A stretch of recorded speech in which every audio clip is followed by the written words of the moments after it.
완전한 하루. 기준영.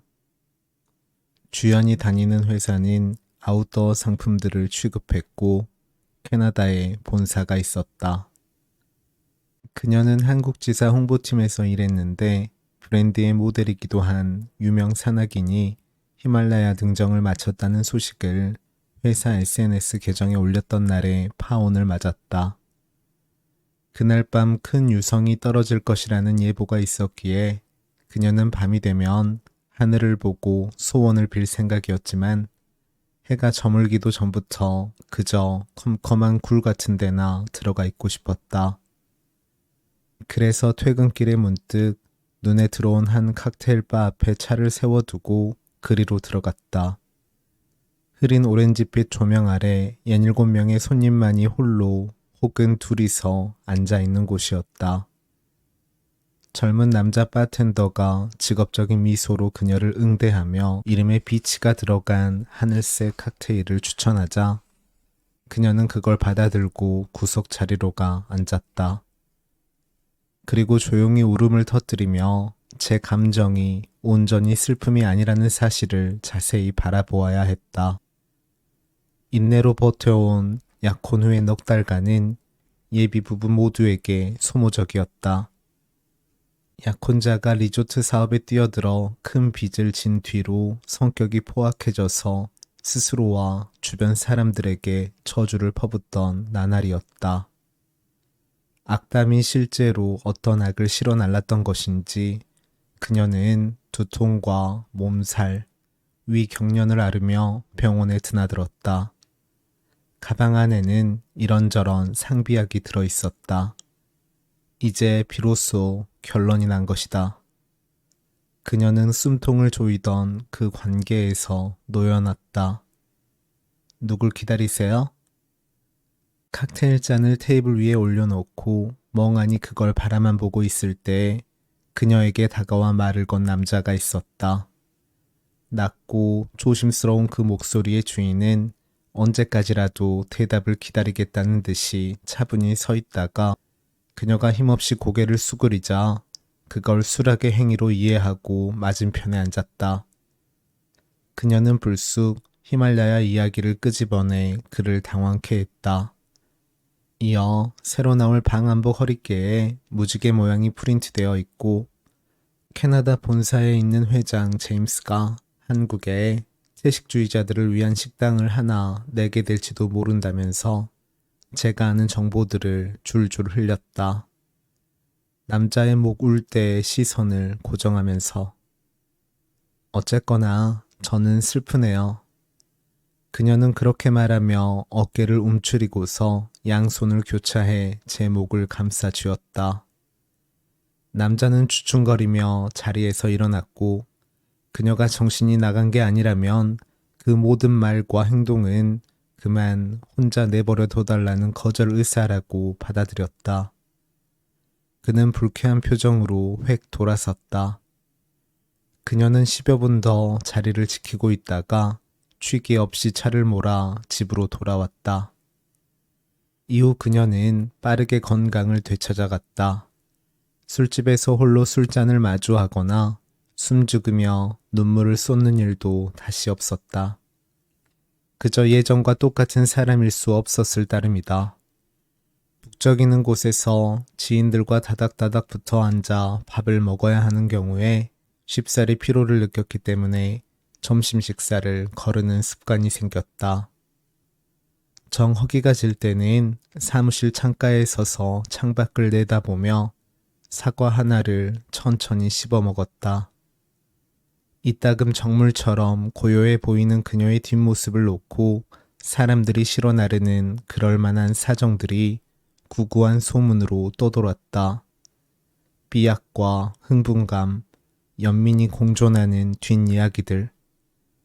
그러던 어느 날 영업팀 과장이 그녀를 따로 불러내 휴대폰에 저장되어 있던 사진을 한 장 보여주며 어때? 하고 말을 건넸다. 사진 속 테이블에는 4명의 남자가 둘러 앉았는데 과장이 손가락으로 가리킨 곳에 가장 서글서글해 보이는 인상의 남자가 있었다. 과장은 이 친구가 이민규, 한번 만나봐. 괜찮은 사람이야. 하고는 해실해실 웃었다. 그녀는 괜찮거나 괜찮지 않거나 하는 표현들은 그 자체로는 아무런 의미가 없지 않은가? 하고 생각하면서도 네, 좋아요. 라고 대답했다. 제가 입 밖으로 막 내뱉은 말이 부적절하고 진부하며 성의 없는 느낌이었는데 그래서 아이러니하게도 딱 적당한 상황을 만들어낸 사람처럼 웃음이 났다. 두 남녀가 처음으로 인사를 나누던 3월의 첫 일요일 저녁 무렵은 좀 묘하게 흘러갔는데 결국 그녀는 그 자리에서 애인이 아닌 동료를 구하는 방식으로 알 수 없는 시간의 문을 열었다고 할 수 있다. 둘은 일식집 방 한 칸에 들어앉아 회 정식과 사케를 깨끗이 비우면서 대화가 끊기지 않도록 다양한 화제거리를 찾아갔으나 그녀가 귀담아 들은 것은 그가 20대에 만화책을 한 권 냈다는 사실과 앞으로 그의 작업들이 이전에 벌인 일들의 연장선상에 있으리란 희미한 비전 정도였다. 그가 일이 잘 풀리면 홍보에 관해서 주연 씨한테 도움을 좀 받을 수도 있겠네요. 하고 형식적인 인사치레를 하자 그녀는 눈을 반짝 치뜨며 물었다. 같이 일할 사람을 구하시겠네요. 그렇잖아요? 네, 4달에 친구 둘이 합류할 거예요. 책은 한 권으로 완결됐나요? 저한테도 아이디어가 좀 있어요. 그는 조금 당황해하며 웃음을 흘리면서도 아직 새 프로젝트를 준비하는 단계일 뿐이지만 원한다면 언제 한번 사무실에 들러가라고 했다. 그녀는 휴대폰을 꺼내 제 일정을 확인하고는 그 자리에서 바로 날짜를 잡았다. 다음 날 아침 그녀는 팀원들에게 그 주 금요일에는 휴가를 쓰겠다고 말해뒀다.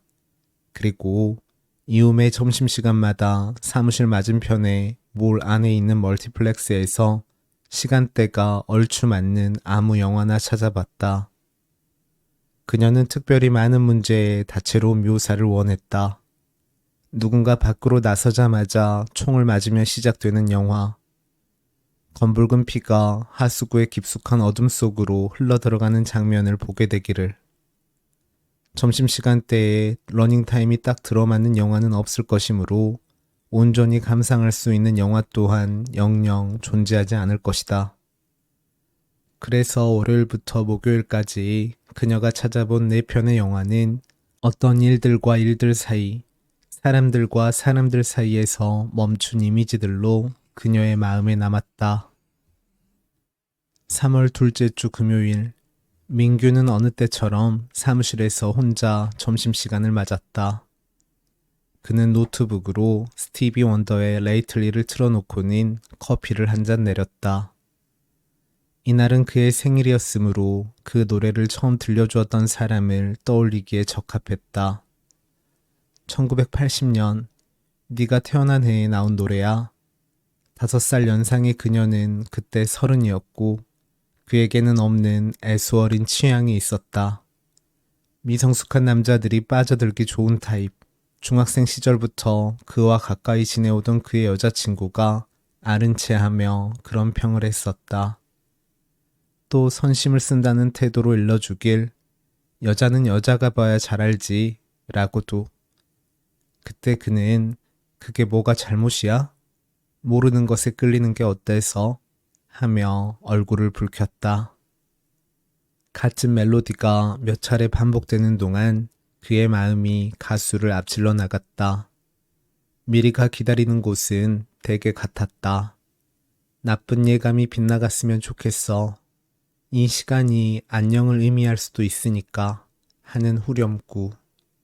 그는 그 대목이 흘러나오자 따라 부르려다 말고 와이오밍에 살던 때를 드라이브 중에 느닷없이 나타난 사슴을 칠 뻔했던 기억을 떠올렸다가 천천히 지워냈다.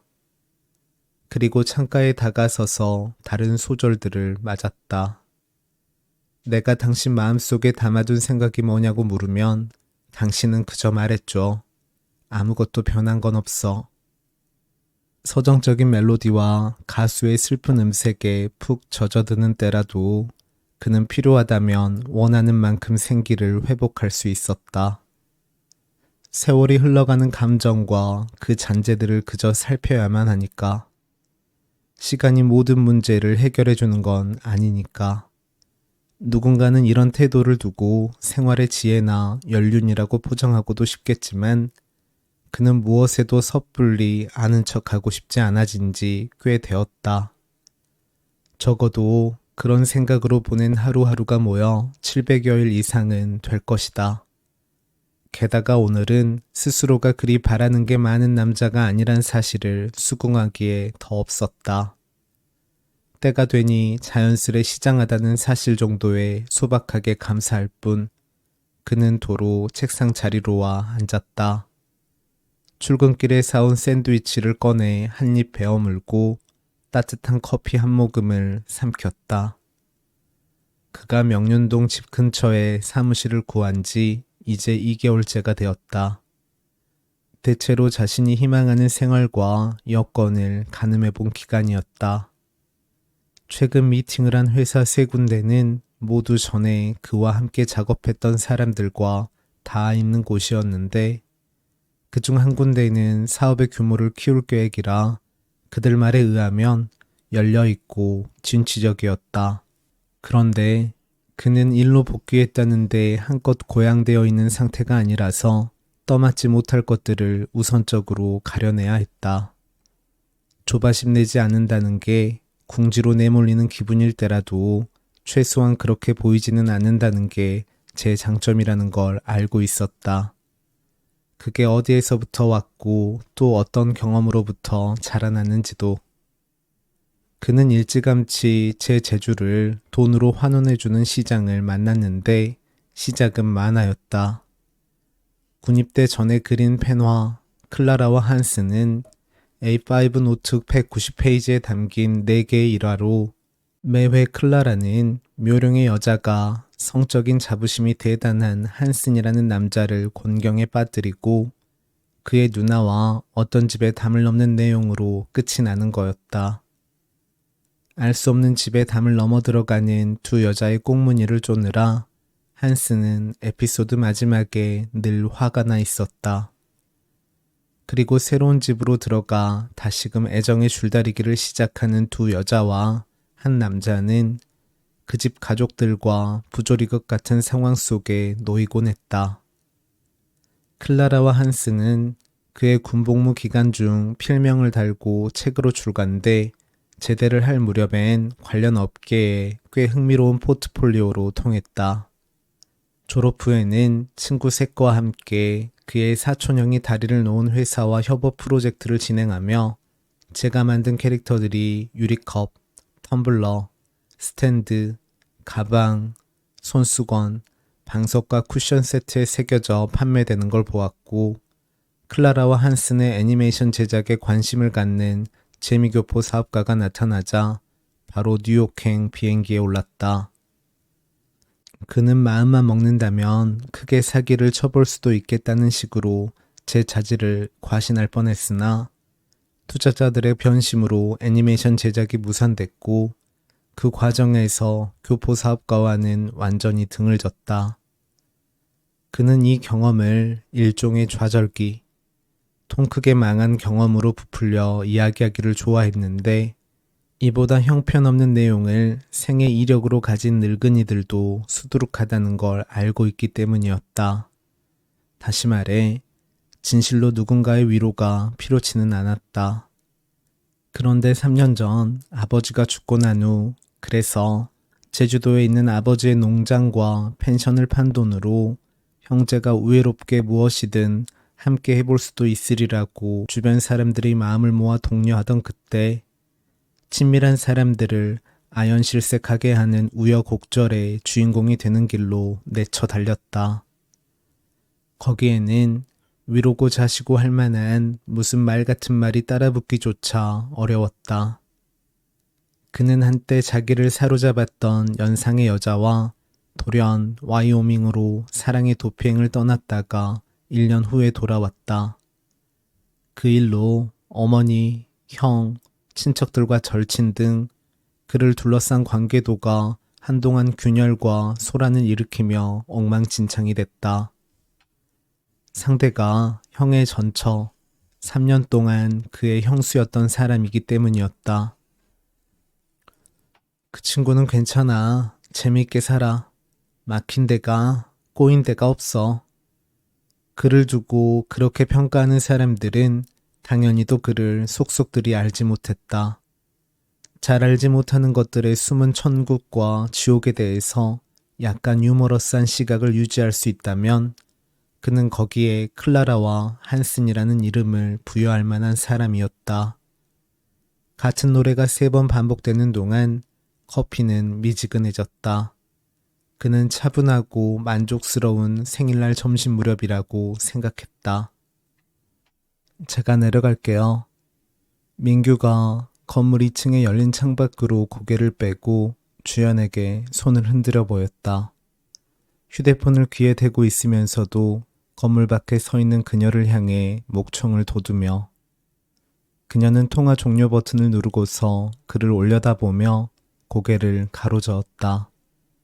그리고 한 손으로 자신과 위쪽을 번갈아 가리키면서 금세 올라가겠다는 의사를 전달했다. 그래서 그도 휴대폰 든 손을 내려놓고서 고개를 끄덕였다. 주연은 잠시 바닥에 내려놓았던 히아신스 화분 2개를 집어들고 왼팔로 품에 안듯이 해서 엘리베이터 쪽으로 걸어가 상향 버튼을 눌렀다. 엘리베이터가 3층에 머물러 있다 내려왔고 문이 열렸다.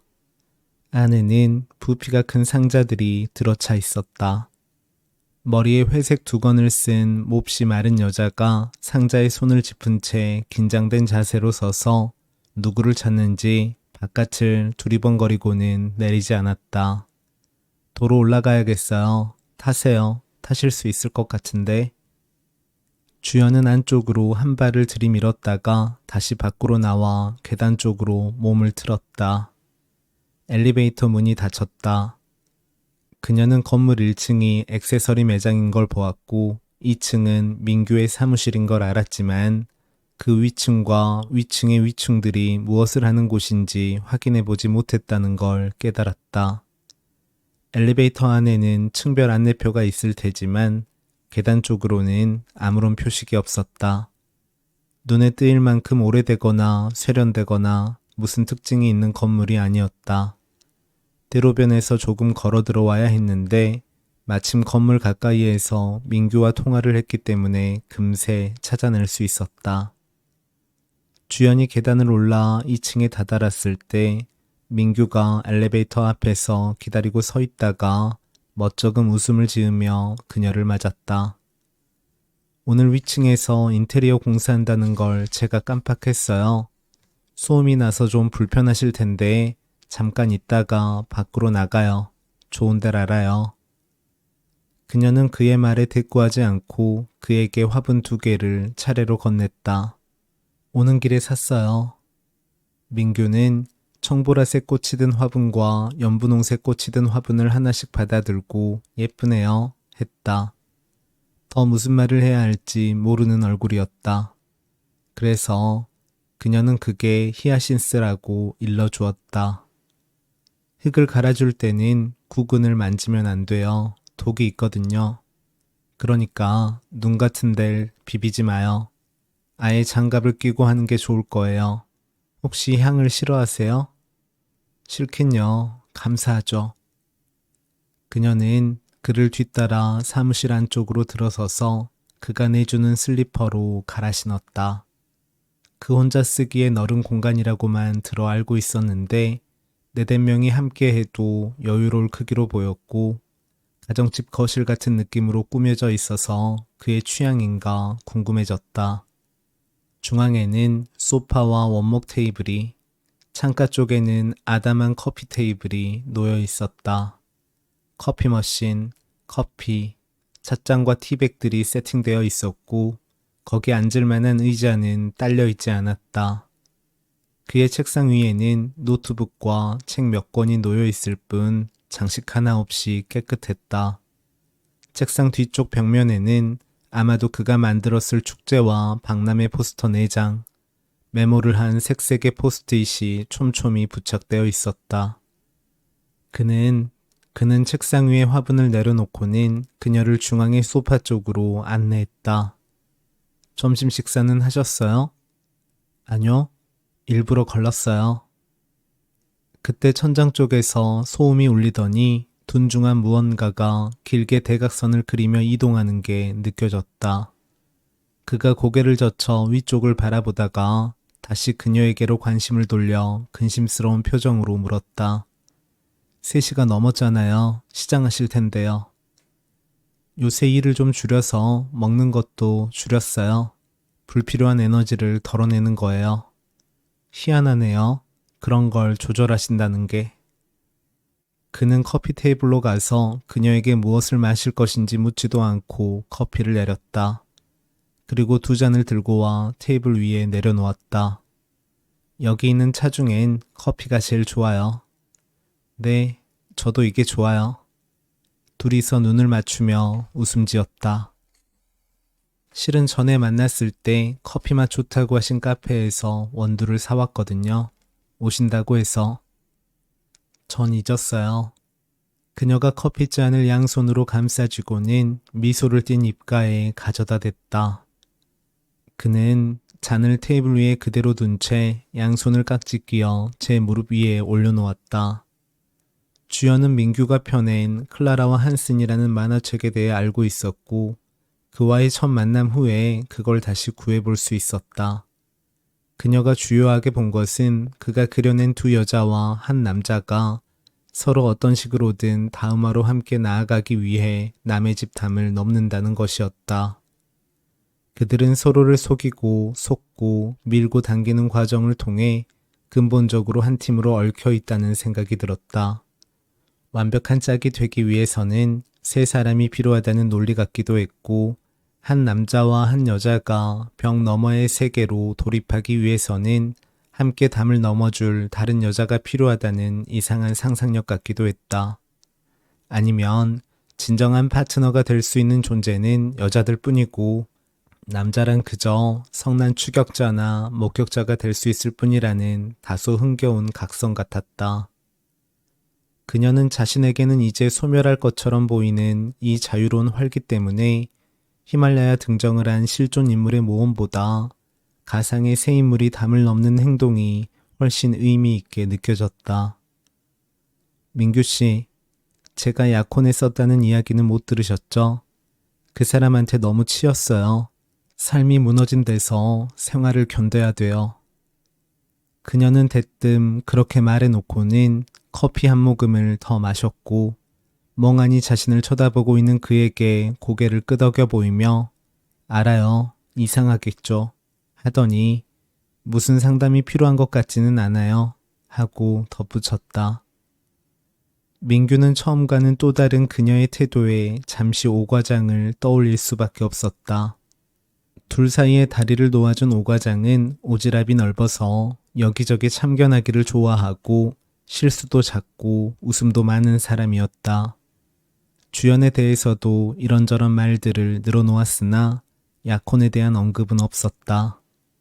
홍보팀의 우주연 씨, 얼굴이 작고 웃는 게 예쁜데 사귀던 남자가 너저분한 욕심쟁이였다.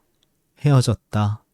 일이건 사람이건 과하게 책임감이 강한 사람이라 보기에 좀 안 됐다. 안쓰럽다고 했다. 그는 누구를 소개하고 소개받는 일에 부담을 느낄 만큼 타인에게 크게 기대하는 바가 없는 시기를 보내고 있었기 때문에 오히려 그 소개팅 자리에 나가게 됐다. 한 번도 만나본 적 없는 여성에 대해서 그럭저럭 아는 사람과 불필요한 정보까지 공유하게 됐다는 감정이 불편해서 그 불편한 감정을 제 식으로 해소하고 싶다는 욕구 정도가 있었다. 그의 방식이란 오과장의 행동을 그대로 선의로 받아들이는 것이었고 누군가 안 됐다는 수식어를 붙이는 사람과 평범하게 식사를 하고 서로의 안녕을 확인한 뒤에 헤어지는 것이었다.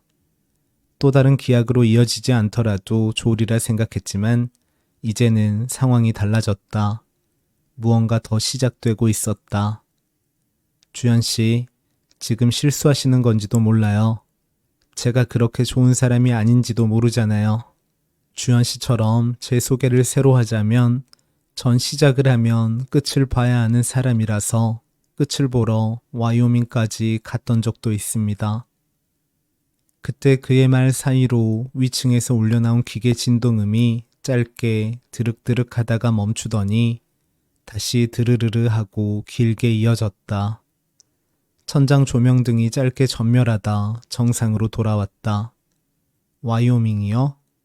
네, 미국 서부에 있는 인디언 말로 대초원이라는 뜻이래요.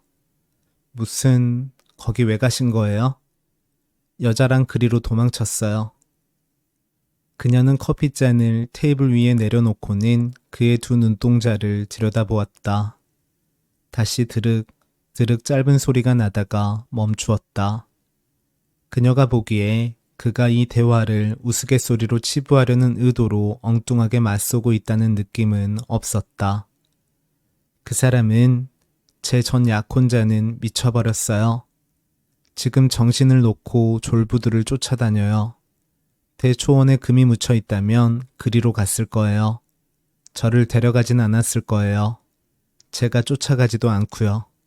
저는 저대로 노력했는데 그렇게 말하고 나자 그녀의 머릿속에 그 노력들을 보기 좋은 양식으로 포장할 수 있는 이미지들이 늘어섰고 그걸 입 밖으로 꺼내놓고 싶은 충동이 일었다.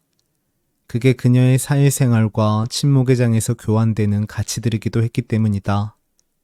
숲속에 펼쳐진 주황색 대형 텐트, 바닷가에 떠올라 있는 은색 튜브, 야자수와 하얀 해먹, 빈티지 스타일의 석유 랜턴, 자연이 부르는 소리, 오세요. 저희 스포츠웨어를 입고, 하지만 억누를 수 있었다. 나직이 한숨을 내쉬고는 덧붙였다. 민규 씨는 어떠세요? 그럼 그분과 그녀는 말끝을 흐리면서 머나먼 대자연을 향해 뛰어나가는 남녀를 그려보았다. 그들의 트렁크에 계절별 아웃도어 제품이 들어있어야 마땅할 것 같지는 않았다. 한때 제 형수였어요. 그녀는 그의 말이 실감나지 않았기에 미소를 지어 보였다. 와이오밍에서는 행복하셨나요? 그 단순하고도 분명한 질문이 그를 잠시 생각에 잠기게 했다. 주연을 잘 알지 못했기 때문에 무슨 의도인가 계산할 수 없었고 그렇다면 되도록 진실하고 싶었다. 하지만 진실이란 시간의 흐름 속에 미끄러지고 미끄러져 내리는 무어라 규정할 수 없도록 늘 모양이 달라지는 물질 같았다. 회사에는 뭐라고 하고 오신 거예요? 하루 휴가를 냈어요. 모처럼의 휴식 시간을 이렇게 보내시는 거면 제가 많이 미안한데요. 좀 이따 나가서 이른 저녁 식사를 하면 어떨까요?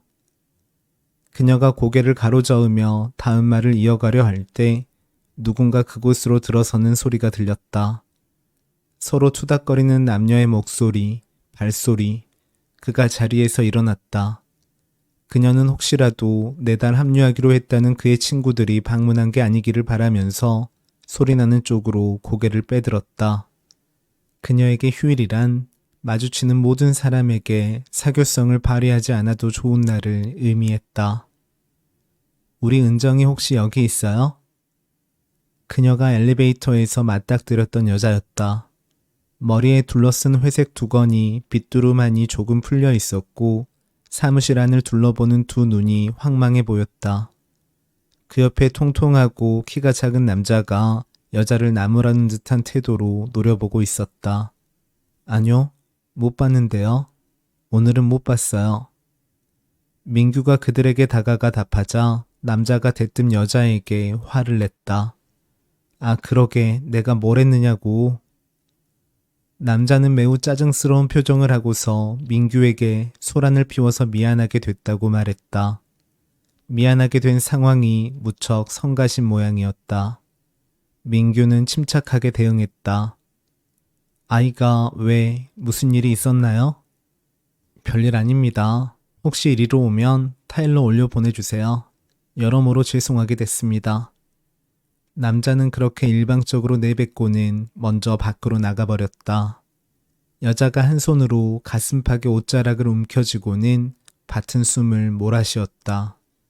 민규가 물 한 잔을 가져다 주자 여자는 그걸 받아 한 모금 마시더니 집에 다시 전화를 걸어볼까 봐요. 실례했어요. 하고 인사한 뒤 성급히 밖으로 나갔다. 소파에 앉아 자리를 지키던 주연이 그제야 일어서서 그의 곁으로 다가갔다.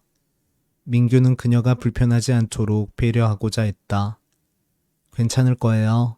제가 저 가족들을 봐와서 알거든요. 아이는 그냥 딱 미운 7살. 제대로 부모를 애먹이네요. 아이를 왜 여기서 찾아요? 아마 다른 데도 돌아보고 있을걸요.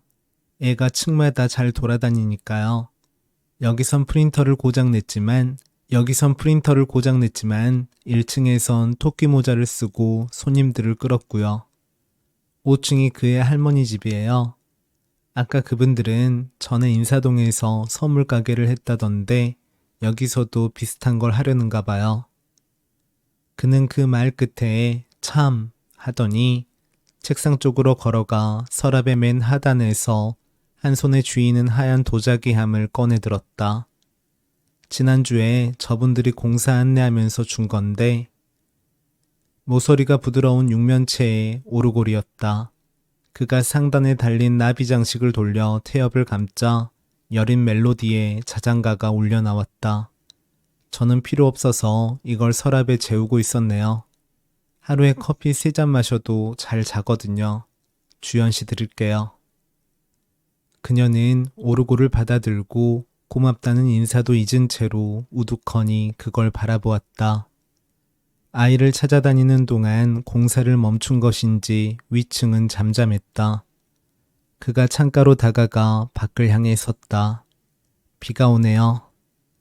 창밖으로 가는 빗방울들이 떨어지고 있었다. 그녀는 소파로 되돌아와 앉았다.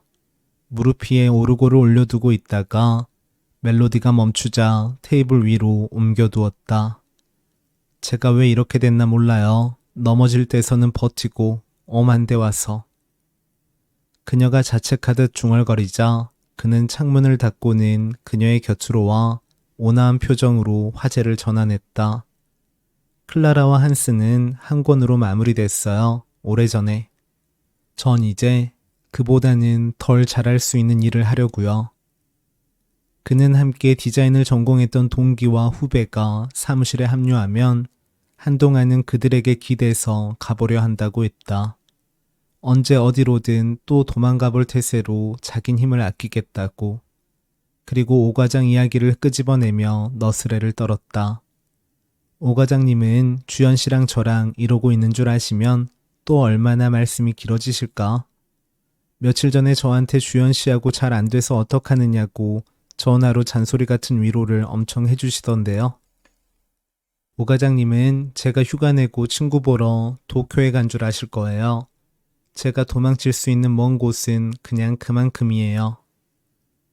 저 아까 말한 그 친구들 저녁에 만나기로 했어요. 주연 씨도 같이 가실래요? 오늘 다른 약속이 있으셨네요. 그녀가 저도 모르게 서운한 표정을 지었고 그가 그걸 알아보았다. 제 생일이라 겸사겸사 보자고들 했어요. 그 친구들한테도 저한테도 뭐 자연스러운 일은 아니에요. 근데 일도 같이 하게 됐고 하니까요. 생일이요? 주연은 그렇게 질문해 놓고서 비오는 창밖을 보며 다른 생각으로 빠져들었다. 그녀가 지난 며칠간 보았던 영화들 중에 비가 오는 날 여자 혼자 창고에 들어가는 장면이 있었다.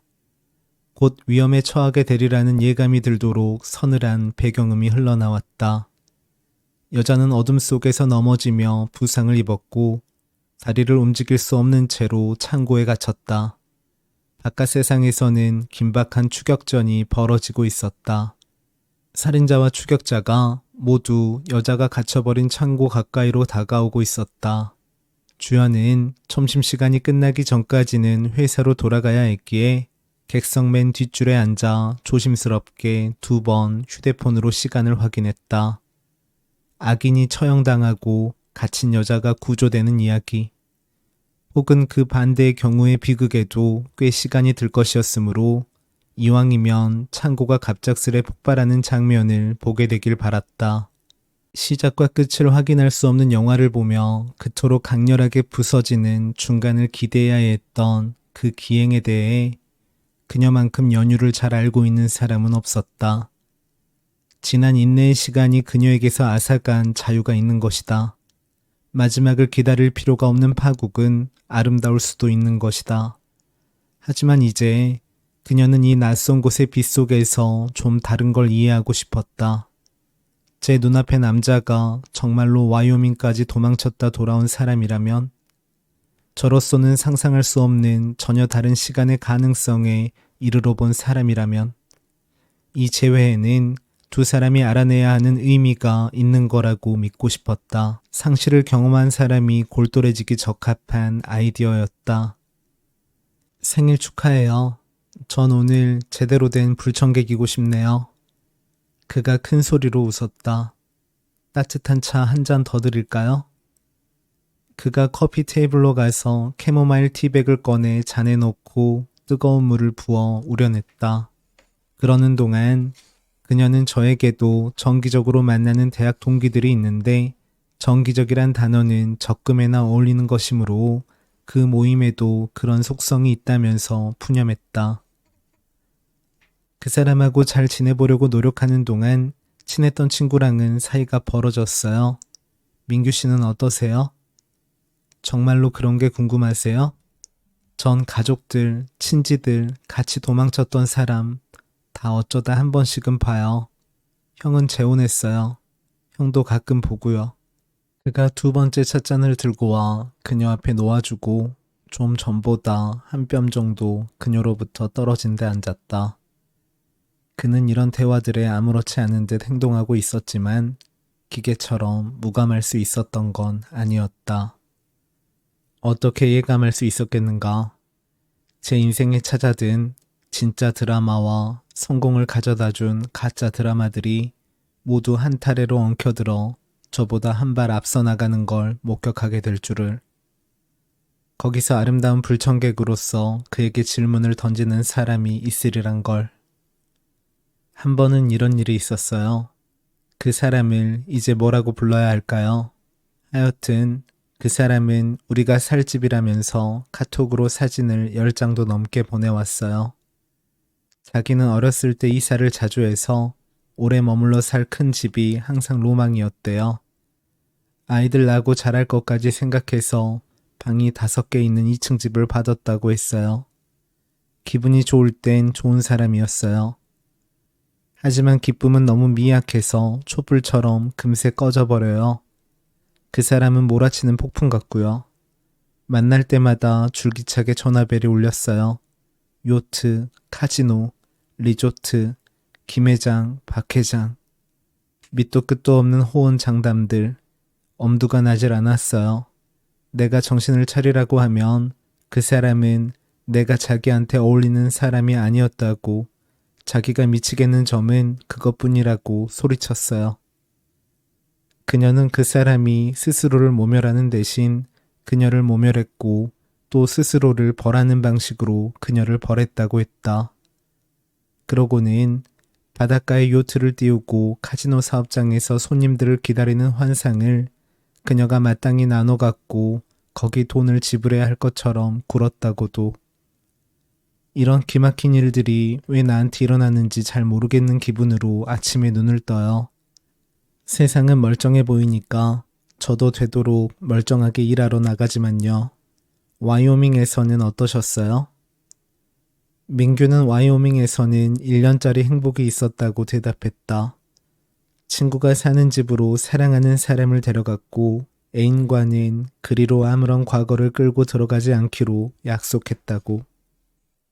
아침 저녁으로 사방이 고요했어요. 사람들은 낯설고 친절했고. 그는 잠시 머뭇거리며 양손으로 얼굴을 한번 쓸어내리고는 다시 말을 이었다. 6개월에 한 번 서울로 돌아와야 했고 아무에게도 들키지 않을 셈이었고 그럴 수 있으리라고 자신했는데 인천공항에서 둘 모두의 지인과 맞닥뜨렸다고. 단 10분여의 짧은 시간 동안 아주 빠르게 현실감이 밀어닥쳐 두 사람을 휘청거리게 했다고. 많은 사람들이 둘의 일로 아픈 것 같았고 그중 그의 어머니가 가장 크게 신음하고 있는 듯 했지만 그래도 그들은 기어이 와이오밍으로 되돌아가 6개월을 더 살았다. 매일매일이 새로운 첫날인 듯이. 서로에게 너무나 충실하게 열려 있었기에 여한이 없었고 그래서 서울로 아주 돌아오는 비행기 안에서 그게 연인으로서의 마지막이라는 걸, 이별이란 걸 알았다. 받아들였다. 우리는 중요한 게 비슷했어요. 살아보지 못한 삶을 실현하고 싶었고 가족하고는 원만했던 적이 둘 다 없고요. 제가 여자로 태어난다면 그 사람이고 싶었을 거예요. 그 사람은 남자로 태어난다면 나이고 싶었을까? 모르겠네요. 그녀는 그의 말이 반쯤은 미친 소리 같았지만 듣기에 황홀한 데가 있다고 생각했다. 그녀가 알던 유일한 미치광이는 전혀 이해하지도 못할 종류의 미친 자가 눈앞에 있었다. 그녀는 그의 그 사람에 대해서 거의 아는 것이 없었기 때문에 구체적인 모습을 상상하기는 어려웠다. 막연히 발목까지 오는 폭넓은 초록색 원피스를 입고서 초원에 서 있는 여자의 실루엣을 그려보았고 얼굴은 좀처럼 잘 떠오르지 않았기에 거기 자신의 얼굴을 상상으로 불어넣었다. 이제 우리는 다른 사람이에요. 여기서 떠날 때랑 거기서 떠나올 때 다른 사람이 됐어요. 가끔 그리울 때도 있지만 못 견딜 만큼은 아니에요. 아까 행복했느냐고 물으셨는데 그가 허공의 한 점을 바라보면서 잠시 말을 잃었다. 그녀는 다음 이야기를 기다리며 오르골을 만지작거렸고 태엽을 반쯤 감았다가 도로 테이블 위에 놓았다. 멜로디가 흘러나오다 곧 멈추었다. 잘 모르겠어요. 그냥 어떤 날들이 떠올라요. 하루는 잘 다니던 길에서 사슴을 칠 뻔했어요. 그 사람이 운전을 했는데 우리 둘 다 너무나 놀랐네요. 늘 조심해 다녔고 그날도 마찬가지였는데 어린 사슴이 갑자기 튀어나와서 차를 세워놓고 진정을 하려는데 그 사람이 갑자기 너무 많이 울더라고요. 그날 밤에 우리 둘 다 왠지 한마디도 안 했어요. 이틀인가 사흘 뒤쯤 옆집에 사는 사람이 잔디를 깎으러 나오는 걸 보고 우리가 같이 빨래를 널다가 인사를 했나 그래요. 자기가 다니는 교회에서 무슨 행사가 있다는 거예요. 저는 그 말을 그냥 지나쳤는데 그 사람은 아니었어요. 우리 둘 다 한 번도 교회에 다닌 적이 없었고 앞으로도 아마 그러기 쉽지 않겠지만 그날은 이웃을 따라 교회에 가보기로 했어요. 예배 후에 사람들이 지하 강당에 모여 둥그렇게 둘러앉아 무슨 다큐멘터리를 보고 서로 느낀 점들을 이야기하는 자리가 있더라고요. 그 사람하고 나는 이건 완전 우리 스타일이 아니야 하고 쑥스러워하면서 밖으로 나왔어요. 바깥에 나오니까 커다란 나무 상자가 하나 놓여 있었어요. 사람들이 거기다 뭘 가져다 넣더라고요. 뭐 하는 건지 물어보니까 어떤 교인 아들이 대학에 들어가게 됐다고 그런 식으로 축하를 하는 거라고 설명해 줬어요. 돈도 넣고 물건도 넣고. 상자에 이름이 적혀 있는데 특이했어요. 아킬레스. 교인들이 모두 아킬레스에게 필요할 만한 것들을 각자 형편에 따라 준비한 거죠. 책도 있고 옷도 있고. 우리는 그날 현금을 얼마 안 들고 갔고 거기 놓고 올 만한 물건도 없었어요. 그래서 그 사람이 즉흥적으로 누군가에게 엽서를 하나 사서 거기 뭐라 적고는 상자에 넣었죠. 지금도 몰라요. 그 사람이 뭐라고 썼는지. 짐작할 수 있는 건 처음과 끝뿐이에요. 디어 아킬레스, 프롬 클라라. 와이오밍에서 우리가 사용한 이름이 그랬거든요. 그 사람은 클라라, 저는 한슨. 애정어린 농담 같은 거죠. 주연은 클라라와 한슨의 친구가 되어 어느 초원의 작은 교회에서 아킬레스라는 청년을 기다리고 있는 자신의 모습을 그려보았다. 그 기다림은 끔찍한 파국을 맞기에는 너무 아름다웠기에 신의 가호 아래 있어야 마땅했다. 아킬레스, 축하해. 나는 전과는 다른 데서 생을 다시 시작하기로 했고, 그래서 친구들을 따라 이곳에 왔어. 누구나 제 이상향이 어딘가에는 있다고 생각하면서 저마다 다른 상상을 하지. 나는 어제 무너지는 집에서 애쓰는 사람이었어. 너의 오늘은 어때? 우리는 모두 어제를 지우고 너를 기다려. 내일로 가는 너를.